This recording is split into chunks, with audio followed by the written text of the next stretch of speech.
Sejam bem-vindos a mais um debate político. Comigo, Érica Lima. E hoje a gente recebe ele, Marcelo Ramos. A gente vai falar sobre política e aí dou as boas-vindas para você. Muito obrigada por estar aqui no debate político para falar de política e falar com a população que está assistindo a gente. Bacana, Érica. Obrigado pelo convite. Uma alegria estar aqui com você, com a tua equipe, com todos que te acompanham pelas redes sociais. Parabéns pelo teu trabalho. E para mim hoje é mais tranquilo falar de política, porque eu falo de política sem fazer contabilidade eleitoral, né? De quantos votos eu vou ter, se eu vou ganhar ou vou perder voto com o que eu falo. E isso dá uma sensação de liberdade e nos permite fazer uma análise mais isenta das coisas. O nosso programa ele passa na Rede Onda Digital, TV aberta, canal 8.2, e aí todos os municípios do estado do Amazonas estão conectados assistindo a gente. Legal. E você é um deputado, foi um deputado federal bastante atuante. A gente, nessa última eleição, você não conseguiu atingir o pleito, mas assim, eu acho que é importante ter a sua fala, porque você marca o Amazonas durante muito tempo de atuação enquanto político, e você consegue entender essa trajetória. E o debate político, por ele atingir, né, e ele atuar no ponto em comum, era interessante que você viesse para a gente poder entender um pouco a sua visão. Hoje você está como consultor. Fala para a gente o que você está fazendo hoje. Não, bacana, Érica. É legal você falar isso, porque eu dei uma entrevista essa semana e eu falei, eu sou o deputado mais importante, mais relevante da história da política do Amazonas. Isso gerou uma polêmica danada. Agora, quem quiser contestar, conteste com número. Me apresente um deputado que apresentou mais e que aprovou mais projetos de lei do que eu. Me apresente um deputado que disponibilizou recursos, tanto para a capital como para o interior, mais do que eu. Me apresente um deputado que presidiu comissões mais importantes do que eu. Me apresente um deputado que falou mais para o Brasil em nome do Amazonas do que eu. Me apresente um deputado que foi vice-presidente e presidente em exercício da Câmara e do Congresso Nacional. Então, não é uma questão de vaidade, é uma questão de fatos que lastreiam isso. Então, eu tive 4 anos de mandato, me dediquei muito ao Brasil e ao Amazonas, sou muito feliz por toda a entrega que eu tive durante esse período. Eu sou um democrata por convicção, eu respeito a vontade do povo, inclusive quando ela é diferente da minha. Então, eu respeito a decisão do povo que optou por não me reeleger e toco a minha vida. Eu não preciso de política para viver. Eu tenho uma profissão desde muito jovem, vivo dela, vivia dela antes da política, vivi dela de 2014 a 2018, no período que fiquei sem mandato, e volto para ela com muita tranquilidade, acompanho a política, como cidadão contribuo com o Amazonas, continuo tendo uma contribuição relevante com o Amazonas. Hoje eu sou consultor da presidência da Petrobras, a Petrobras vai retomar os seus investimentos no Amazonas, tanto nos programas de responsabilidade social, como na perfuração de novos poços na bacia de Urucu, que é super relevante para a economia de Coari, para a economia do estado do Amazonas inteiro. Hoje eu continuo tendo capacidade de articulação política para ajudar o Amazonas na solução dos seus problemas. Os recursos que eu disponibilizei continuam chegando no interior. Semana retrasada mesmo foram 17 milhões de reais para a saúde do interior do estado. Agora, nos próximos dias, nós teremos mais quase 40 milhões de reais para assistência social, 20 na capital e outros 20 distribuídos no interior. Então, ter mandato ou não ter mandato é uma decisão que depende do povo. Usar a vida para contribuir com os interesses do povo do Amazonas é uma decisão pessoal. E essa decisão eu já tomei e vou carregar para ela na minha vida, onde quer que eu esteja. Esse papel de consultor é um papel extremamente importante, principalmente porque você também continua, como você colocou, sendo uma voz para o Amazonas. E a gente sabe que, por exemplo, com essa guerra, né, entre Palestina e Israel, já há rumores, né, de que vai ter problema com a questão realmente de barris de petróleo, o aumento do petróleo. Como é que você vê os impactos econômicos olhando para a nossa região? Olha, o mundo árabe é o que há de mais relevante na política e no preço do petróleo no mundo. Qualquer instabilidade no mundo árabe tem impacto no preço do barril do petróleo. Tanto que quando houve o ataque do Hamas, as ações da Petrobras subiram 5%. Porque quando você gera instabilidade lá, você fortalece a Petrobras, que é um player importante nesse mercado mundial de petróleo. A gente tem algo que hoje é fundamental e urgente para o médio e longo prazo da empresa, que é a licença de exploração de petróleo ali na bacia, que chamam de Bacia da Foz do Amazonas, mas que fica 570 quilômetros para dentro do mar de distância da Foz do Amazonas. Então, na verdade, ali na margem equatorial, se nós conseguirmos essa licença, essa bacia ela substituirá o pré-sal, que tinha um período de pico de 10 anos e agora está em declínio, e a Petrobras continua garantindo autonomia energética e de óleo e gás para o Brasil. Muita gente combate o óleo e o gás, dizendo que é uma energia suja, que tem que acabar, que não tem mais explorar, mas isso não depende da nossa vontade. Pelo menos nos próximos 30 a 50 anos, o petróleo ainda será a sustentação energética do planeta e por isso o Brasil continua precisando explorar petróleo para ter autonomia e até para gerar a riqueza necessária para fazer a transição energética. Então, é com a riqueza do petróleo que o Brasil vai investir pesadamente em energia solar, em energia eólica offshore, que é aquela energia eólica retirada no mar. Então, tem muitas possibilidades que dependem da exploração do petróleo.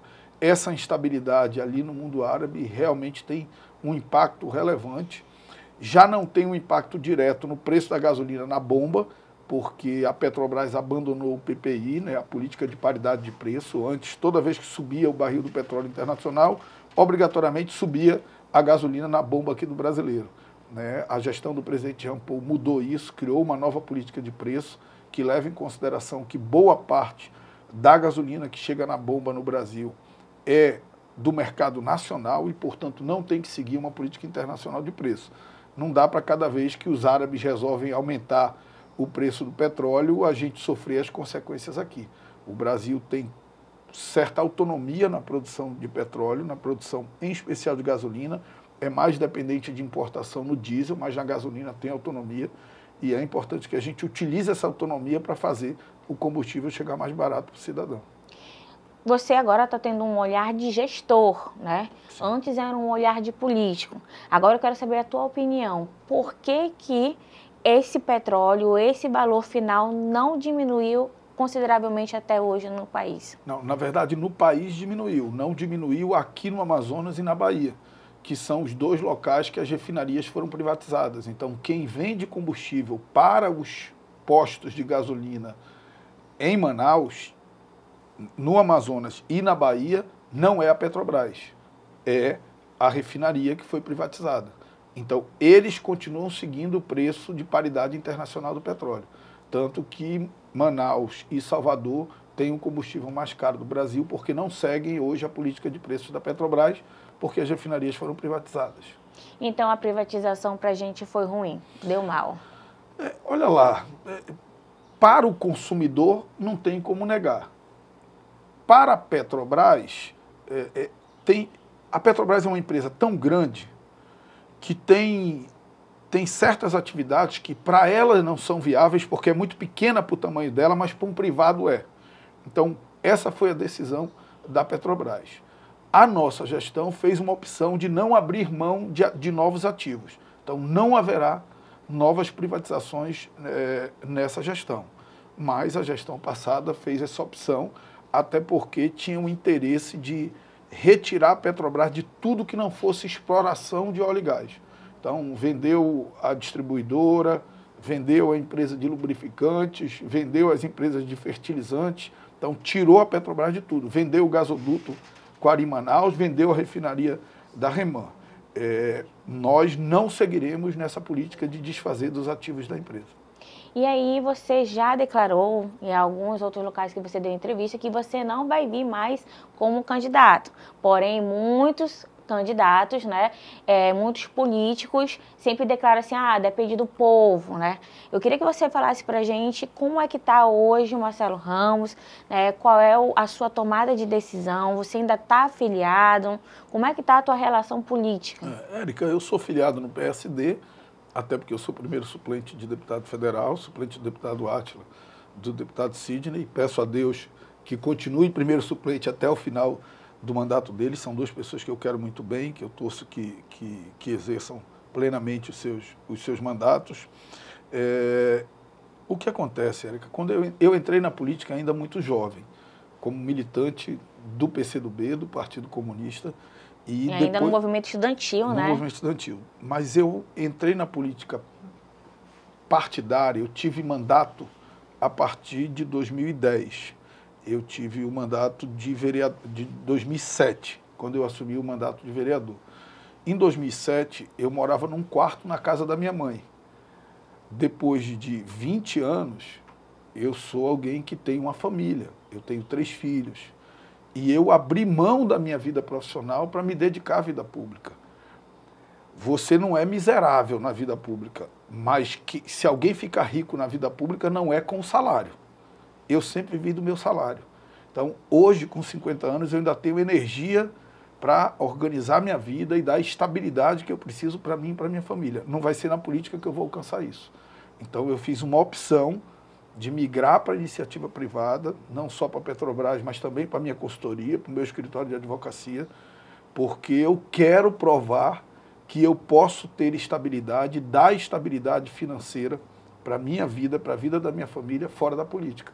E por isso eu não posso ficar com a cabeça pensando em eleição. Eleição não faz parte dos meus planos. Nunca mais vai acontecer? Cara, é muito difícil a gente dizer isso. Mas não faz parte dos meus planos, eu não trabalho para isso e não desejo isso. Então, o processo, a filiação, ela continua.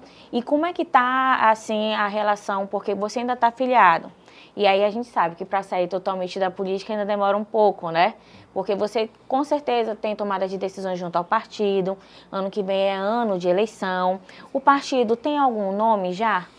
Vai apoiar alguém? Olha, o presidente do partido e o nosso, vamos dizer, dirigente político é o senador Omar Aziz. Então, obviamente, que o partido vai esperar a orientação do senador Omar Aziz. Hoje, o partido, o senador, eu tenho uma proximidade com o prefeito Davi, diria que a tendência é acompanhar o prefeito Davi, mas a política é dinâmica.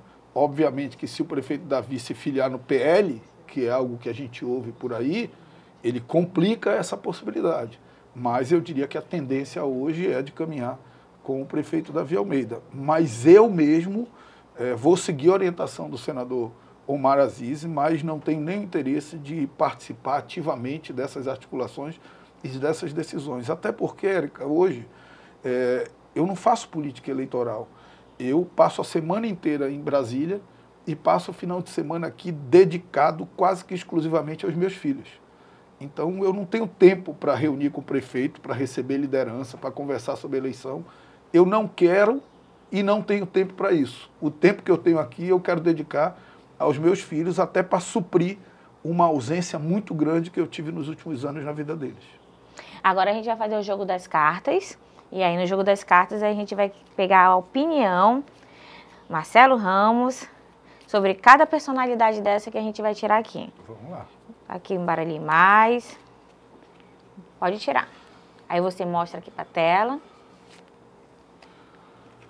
Arthur Vigílio. Arthur Vigílio. Uma personalidade política, né? O que você fala sobre o Arthur Vigílio? Acha que ele ainda vem se candidatar a alguma coisa? O Arthur foi um político muito relevante para o Brasil e para o Amazonas, que está jogando a trajetória dele no lixo, né? A trajetória dele não, a trajetória da família dele. O Arthur e a família dele têm uma tradição de compromissos com as lutas democráticas, com a redemocratização do país. E quando ele se alia ao bolsonarismo por um oportunismo barato, ele joga no lixo a história dele. Além do mais, na eleição de 2016, que eu disputei contra ele, eu percebi que o Arthur é alguém completamente sem limites quando está em jogo os interesses eleitorais dele, de manutenção dele no poder. Então é alguém que eu abomino, que eu quero distância e que eu tenho vergonha de um dia ter admirado o Arthur Vigílio Neto. Vamos lá. Vamos aqui. Vamos lá. Sidney Leite. Sidney Leite. Meu companheiro de partido, meu amigo, dos deputados hoje, dos 8, o deputado que eu tenho maior proximidade, muito dedicado às causas da Zona Franca, muito dedicado aos interesses do homem do interior do Amazonas, tem meu respeito e minha torcida. Sidney Leite, ele atuou bastante quando se falou sobre a questão da reforma da Previdência, da reforma tributária ele era e os impactos aqui da Zona Franca, né? Ele era membro da Comissão Especial da Reforma Tributária, acho até que era vice-presidente, salvo engano, e foi alguém muito preocupado em encontrar uma solução que pudesse preservar os interesses da Zona Franca nessa nova realidade tributária que será imposta se a reforma for aprovada. Eu acho até que a solução não é ideal. Semana passada tive uma reunião sobre isso lá na Suframa, com o Bosco, o Serafim, e com o Tomás Nogueira e com o Farid, e ainda estou muito preocupado com os impactos da reforma tributária na Zona Franca. Acho que as soluções que estão encontrando não são boas soluções, são soluções muito perigosas. Quais são as tuas principais preocupações, Marcelo, a respeito dessa reforma? Que, inclusive, o relatório vai ser demonstrado na primeira semana já de novembro, né? Eu acho que dia 24 de outubro é a previsão de apresentação do relatório. O que acontece? O que mantém a Zona Franca não é só o fato de aqui nós termos alíquotas reduzidas dos tributos federais e do ICMS. O que mantém a Zona Franca é a vantagem comparativa entre quanto se paga de imposto aqui e quanto se paga de imposto em São Paulo. Porque é muito melhor produzir em São Paulo. Os insumos estão em São Paulo, o mercado consumidor está em São Paulo, e São Paulo tem uma logística, tanto para distribuição no mercado interno como para exportação, muito melhor do que Manaus. Então, se o empresário pudesse escolher naturalmente, ele escolheria produzir em São Paulo. Só que o benefício aqui é tão grande que, comparado o que paga de imposto lá e o que paga aqui, vale a pena produzir aqui. Ainda que você mantenha os benefícios fiscais da Zona Franca, se você reduzir a tributação da indústria em São Paulo, você diminui essa vantagem comparativa. E é o que a reforma tende a fazer, diminuir essa vantagem comparativa. O Supremo já decidiu que o que é constitucional não são só os benefícios da Zona Franca, que as vantagens comparativas são condicionais e que elas são dinâmicas, ou seja, cada vez que muda um tributo ou que muda o sistema tributário e diminui essa vantagem entre produzir lá e produzir aqui, tem que ter um mecanismo que retome a vantagem. Qual o problema? O mecanismo que encontraram no texto aprovado na Câmara foi a incidência do imposto seletivo, que é um imposto para desestimular o consumo de bens e serviços prejudiciais à saúde e ao meio ambiente, toda vez que algum estado fora da Zona Franca produzir um bem dentro que a Zona Franca já produz. O problema é que remete a criação desse imposto seletivo a uma lei complementar. Ou seja, eu vou ter que conseguir na Câmara dos Deputados 257 votos, que é o quórum para aprovar uma lei complementar, para criar um imposto para 26 estados da federação para proteger um. É óbvio que os deputados dos outros estados não vão aprovar essa lei. E aí nós discutimos a ideia de criar um crédito ao invés de um imposto. O governo federal não está topando e na última reunião, pela informação que eu tive, ficou acertado uma CID, que é uma contribuição, que também depende de voto de uma lei complementar. Então eu estou muito preocupado com essa solução que empurre o problema da Zona Franca para a aprovação de uma lei complementar que crie um imposto para os outros 26 estados para proteger o nosso. Por quê? Porque quem vai precisar votar para proteger esse nosso e criar um imposto novo para os 26 estados são os deputados desses 26 estados. E que não vai beneficiar. Que não vão votar para prejudicar os seus próprios estados para salvar o nosso. Então, essa saída é muito perigosa e eu tenho alertado a Federação da Indústria, a própria Suframa e a nossa bancada de que esse não é um bom caminho, de que esse é um caminho perigoso. Esse é o maior risco da reforma tributária. Vamos agora para mais uma carta. Capitão Carpê. Capitão Carpê, vereador. Eu gosto pessoalmente dele. Na minha eleição de 2016, ele até trabalhou comigo na minha eleição de 2016. Mas eu sou, vamos dizer assim, eu tenho um pé atrás com esses personagens que são criados para disputar a eleição e ocupar mandatos eletivos. Eu não gosto de personagens. É isso. Vamos aqui o próximo.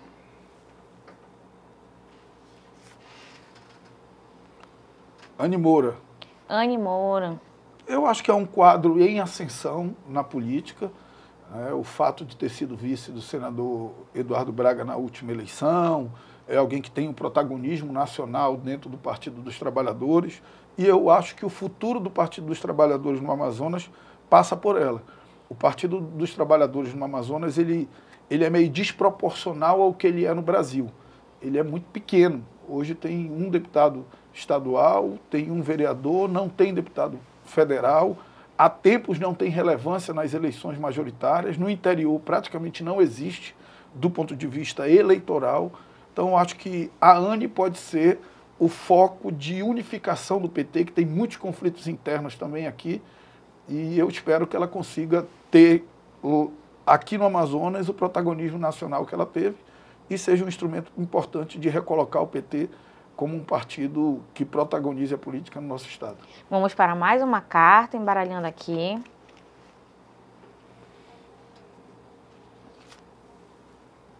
Wilson Lima. Como é que você está avaliando a gestão do Wilson Lima? É uma gestão assim que foi marcada por Covid, né? Tá pegando agora uma situação que é frequente, que a gente sabe que a estiagem ela é o ano todo. Sim. Mas a situação que a gente está vivenciando, que vivenciou sobre a questão das queimadas, o nosso oxigênio, o nosso ar totalmente poluído, como é que você avalia o trabalho do Wilson Lima? Olha, quem fez a primeira filiação partidária do Wilson Lima fui eu. Eu lembro então, acho que você vai conseguir falar bastante do antes e depois filiei dele. o Wilson no PL para ser meu vice naquela eleição de 2016. Nós chegamos a fazer a convenção com ele de vice. Depois, por composições eleitorais, o senador Omar, que não me apoiava, veio me apoiar. Nós trocamos o Wilson Lima pelo Josué Neto. O Wilson teve uma atitude muito correta conosco, continuou na campanha, ajudou na campanha como se candidato fosse. Em 2017, quando eu acabei vice do senador Eduardo Braga, ele passou a me criticar duramente no programa de TV dele. Eu não o apoiei na primeira eleição dele para governador, mas sempre procurei contribuir com os esforços do estado do Amazonas para enfrentar todas as dificuldades que viveu. Viveu a Covid, era alguém que, se você analisasse politicamente naquele período de Covid, diria que seria completamente inviável e acabou ganhando a reeleição de uma forma consagradora. Hoje eu tenho uma relação muito próxima com o governador Wilson Lima, torço muito para que o governo dele dê certo, acho que ele foi aprendendo. Eu digo assim, a cadeira de governador, a cadeira de presidente, ela engrandece quem senta nela ou quem senta nela diminui. Então, o Wilson cresceu na cadeira de governador. A cadeira de governador o fez aprender a ser governador. E acho que hoje ele exerce um bom mandato como governador do estado do Amazonas. Diferente do Bolsonaro, que, na minha opinião, apequenou a cadeira de presidente da República. Então, eu gosto do Wilson e torço para que ele termine bem o mandato. Agora, botando dois cenários, né? As pesquisas, elas sempre estão apontando possivelmente empate técnico ou Davi na frente e Amon Mandel, que atualmente é deputado federal para a eleição de 2024. Essa é a realidade. Como é que você avalia esse caminho, né, esse caminhar, e como que você avalia, por exemplo, uma situação de termos Amon Mandel como prefeito? Olha, eu gosto muito do Amon. No período da pandemia, a gente fez muita coisa junto, muitas ações minhas que ele assinou comigo, muitas ações dele que eu assinei com ele.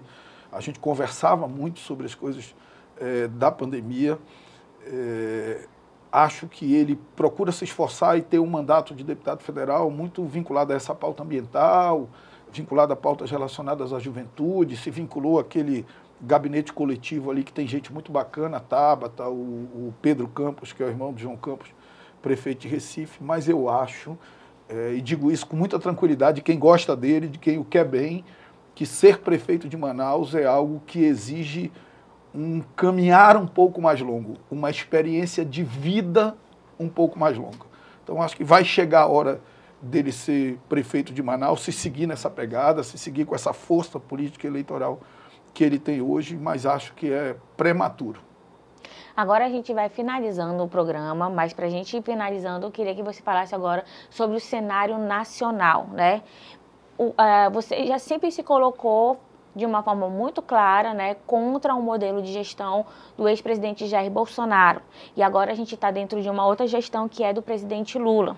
Porém, aqui relacionado ao Amazonas, nesse momento, o cenário que a gente está vivendo é um cenário onde o governo federal está sendo bastante questionado a respeito da BR-319, do posicionamento da ministra Marina, né, de todas as situações que a gente está tendo, que é da estiagem, que a gente sempre tem, mas que a gente está vendo que o impacto está sendo muito maior, porque a temperatura do nosso clima, ela está ficando surreal, né? E essas queimadas... Então, a gente passou por situações que a gente não imaginava passar aqui na Amazônia. Como é que você está avaliando o governo nesse atual cenário? Olha, eu acho que primeiro não dá para você contestar números. O PIB do Brasil vai ser muito maior do que era o esperado. O preço da cesta básica está caindo. O preço da carne está caindo. Isso quem diz não sou eu. Isso quem diz são números oficiais.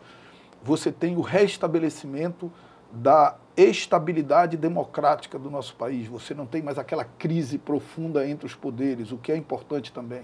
Você tem crescimento da Bolsa de Valores, o dólar estabilizado, o combustível caindo para um patamar que chegou em números absurdos durante o governo Bolsonaro. Então, acho que não dá para negar que o país está avançando.